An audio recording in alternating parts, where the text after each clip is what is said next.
Happy Black Friday, everyone. Do you have turkey leftovers? Well, we are at Mélange Catering and Special Events with our good friend Harold Kelly. Hey, how are you? And he's going to show us how to repurpose our turkey leftovers. Yes. What are we making first? Assuming you've got some, this is what we're going to, the first one we're going to do is we're going to make a grilled cheese sandwich with our leftover dressing, okay? Ooh, how do we make it? So the way that we're going to make it is we're going to take our dressing that we got a little bit left over here. We're going to mix a little bit of mashed potatoes in to make it a little moist, okay? Yeah. Yep, and then we're going to put it in your favorite waffle press or your panini press, like this here. Yep. Okay. We're going to squash that down and we are going to make a waffle. This is what you get. It's sizzling. Look at how cool that looks. Comes out like this, and then these are good. And then what we're going to do is we're going to actually layer the mashed potatoes. So we're going to put a layer of mashed potatoes on there. Okay. All right. So I'm just making half a sandwich. Yep. Okay. And then cheese. Okay. As much cheese as you want if you're an extra. I think just one. And I used Monster because it's a totally different flavor profile. And then we're going to put this on top of that. We are going to press this back one more time so in it there. Goes back in there so the cheese melts. Cheese melts, and then you can either serve this with more of your cranberry sauce or more of your gravy. Look at how amazing that looks, everyone. They're delicious. Oh, Harold, that's a great idea. And you can dip it in the gravy. Yeah, absolutely. Or drizzle it. Yum. Absolutely.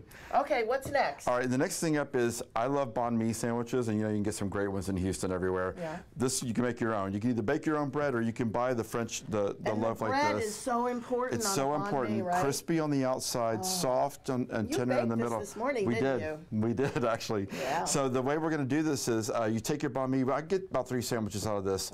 Mayonnaise with a little bit of sriracha or your favorite Asian chili sauce. I used the Gochujang, which is a Korean spicy one. Mayo, cucumbers, thinly sliced, pickled carrots, which we'd made this morning. If you like jalapenos, load them up. And then put turkey on there. And just use your cold pressed turkey or your turkey that you had from leftover.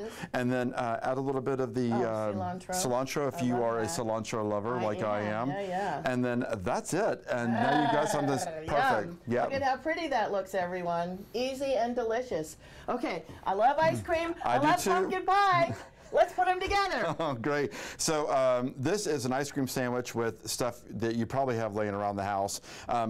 Obviously, graham crackers. So let's open up the graham crackers, and we're going to make a little sandwich. And just literally spoon this out of the pumpkin pie that you have left over, if you have any left over. And then we're going to take ice cream, and we would put the ice cream in the middle there. I'm not changing my gloves, but at home I would normally, yes I would change my gloves. And they're this is how we would make that. And then you would put the topper on there, and then we have these toppings over here. This is what they look like when they're finished. But the toppings here, I've got the Heath bar, any toppings, like Heath bar, pistachio, salted caramel, whatever you want. Oh, I love that. Thanks for these ideas, Harold. Yeah. You're a genius. Thank you. Happy with Thanksgiving. The turkey leftovers. Happy Black Friday, everyone. This is Cleverley on Wynwood Lane. That's it. For Fox 26 News.